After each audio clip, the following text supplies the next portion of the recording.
Hamilton Excavation is the company that attempted to take it down, but it took him significantly longer to knock the building down because it was so well built. There were 2 rooms on the top and 2 rooms on the bottom. Over time, the area has just become known for its basketball courts. One of my former students, who was an Eagle Scout, planted those beautiful conifers, which are now gone, I mean completely gone. And we have Plan B. And Plan B is right here. This picture hangs in the Carnegie Museum. And it's huge, it's upstairs.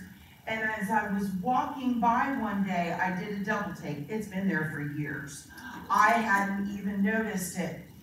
But here is Lincoln School, where the park now stands.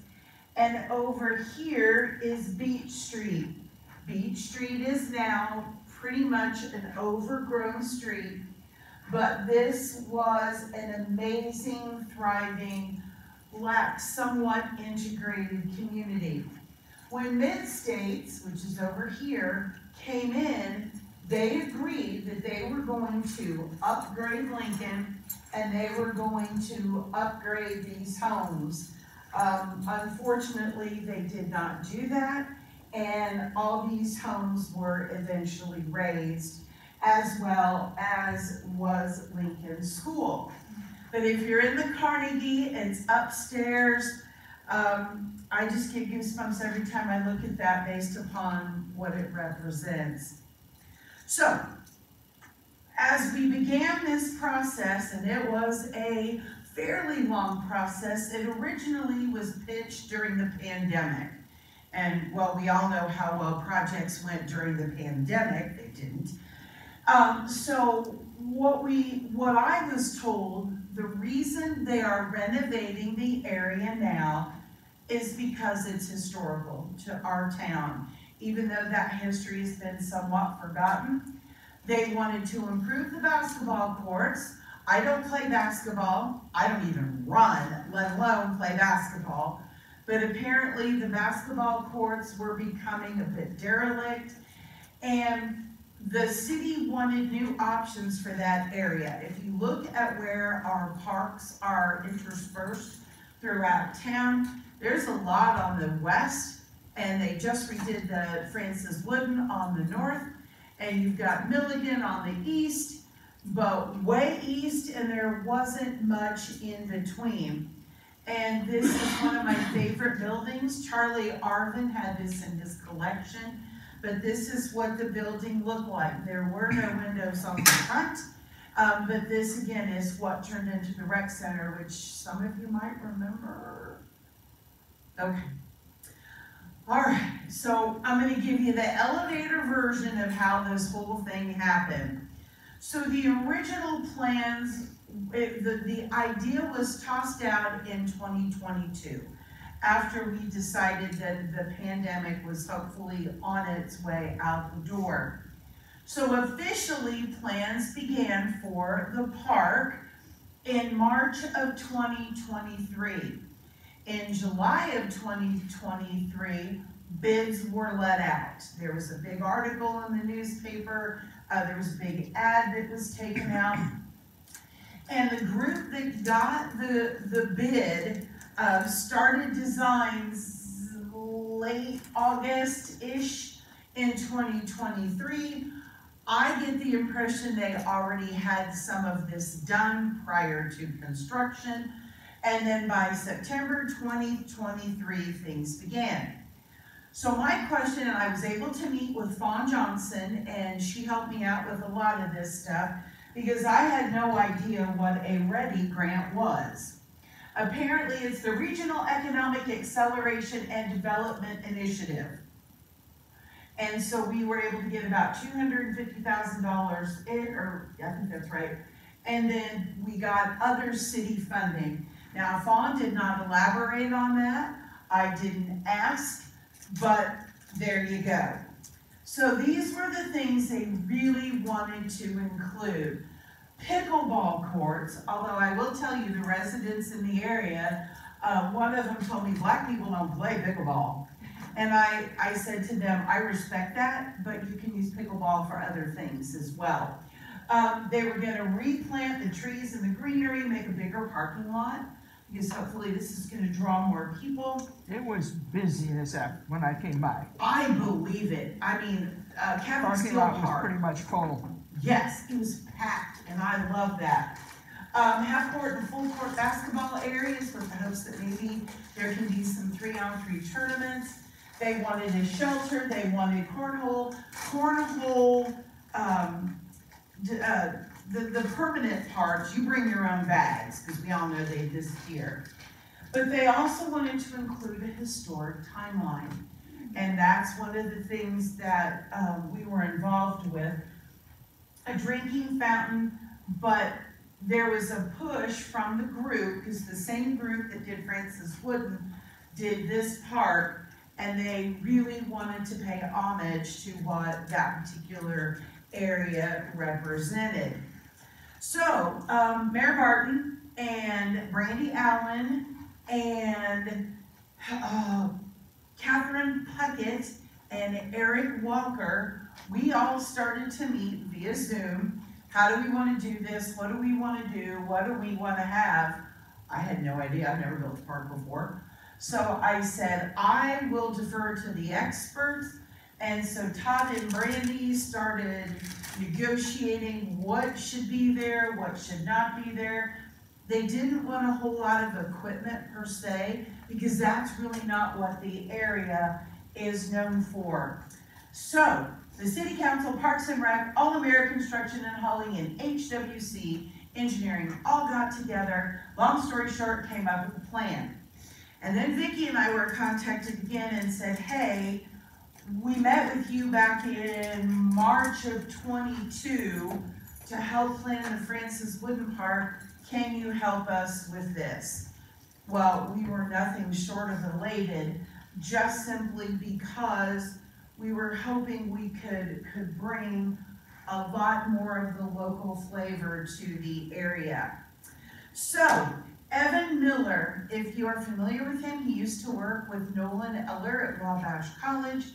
He did a lot of the wordsmithing for what is going to be the acrylic panels.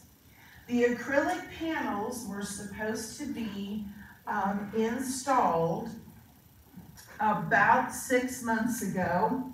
I don't think they're there yet, but this is what they will look like. I love the fact that they put a backdrop of this, what the school looked like, and some of the local people who went places in their life, like the DeParis brothers, as you talk about the jazz experts, and Blanche Patterson, who had not only a beauty shop, but she was a chiropodist. So several of these people were in the area, born and bred in the area. Others stuck around for a very long time and then went on to greatness. And then Evan did a real neat job of wordsmithing it down so it fit. Now, this is the mock-up of what it's supposed to look like. I am not 100% clear exactly where it's going to go in Lincoln Park. My apologies. But this is what it looks like. And the fact that they put this here, those of us who were there the day it opened officially, that just did my heart good, because a lot of people still don't know that. So this was the ribbon cutting day. We had a very nice crowd, even though it was really cold and windy. And this is the shelter. Very, very nice. Little picnic tables. You can sit on this. Eventually the trees will come back to life, but it is a really, really cool area. Much more open. Not really necessarily kid-friendly, but it definitely gives a lot of open area for different things. This was the original mock-up that Brandy and Fawn gave us. The pickleball, handball, whatever you want to do, courts here, the basketball courts. And then this was a picture of the construction.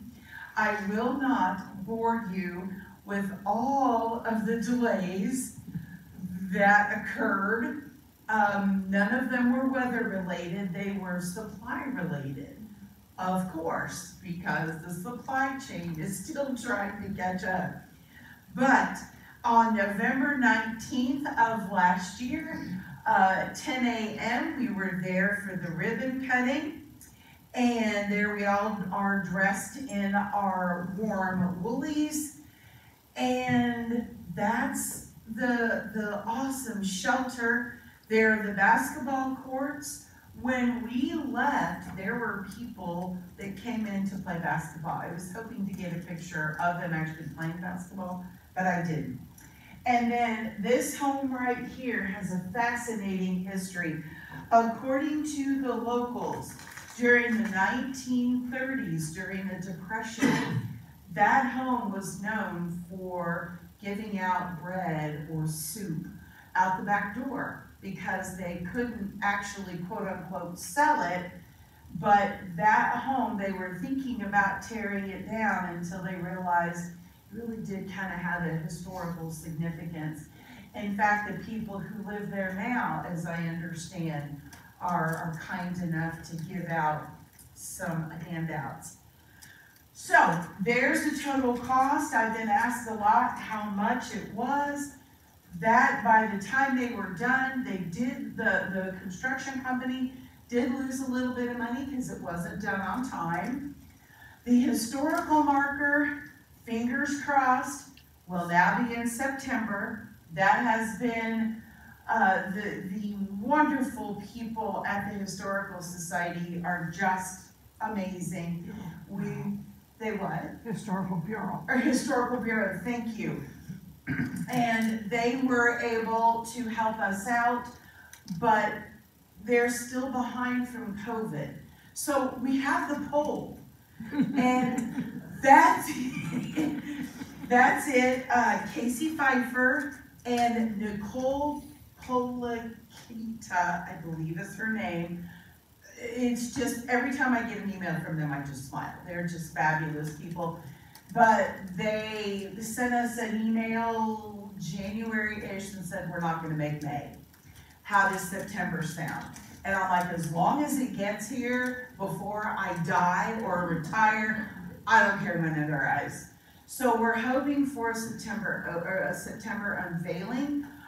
Jerry Eubank, whose family went to, were building caretakers, and he went to Lincoln himself. And we're hoping we can get a couple of other individuals to come in for the unveiling, because I don't really want to be the one pulling the sheet down. That's not for me. But we did get the verbiage approved January 8th of this year, and so we're just going to keep our fingers crossed for Secretary or for September. Stay tuned. We are hoping, and Brandy Allen and Fawn Johnson have suggested pickleball tournaments once everything is installed. Basketball tournaments, sponsored picnics you can rent, Lincoln Park. And we have included it in the Juneteenth Soul Stroll, which will be upcoming June 20th and 21st. The high school band will start us off on Friday night. They will be playing jazz at Salter Hall at Wabash College, including 3 DeParis Brothers works, because I was able to find them on eBay, because you can find anything on eBay. And so they're going to be doing that. But we do have the park focusing on the school, but it's in the Juneteenth. So when the marker finally goes up in Lincoln Park, this is what it will say. The research that extra research that Nicole and Casey have done, it's stunning, because they were able to find that Professor Thompson and his students during a couple of years of the athletic seasons, they won everything. But the whites would not shake their hands or acknowledge it. So there were some people who finally took some ads out in the newspaper and said, congratulations, Lincoln School.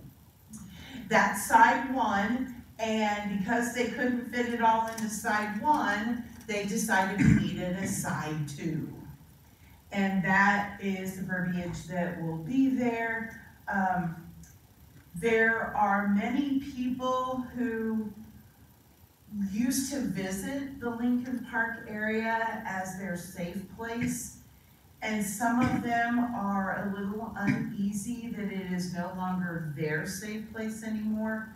It's a city safe place, but I'm hoping maybe things will work out so that maybe we can all get along. And that, I was hoping to have more information on the marker, exactly when it was going to be here, so I could make a grand announcement. That didn't work. There were a couple other things Fawn is still working on. We're still working on that. So that is the Lincoln Park renovation story. Are there any questions?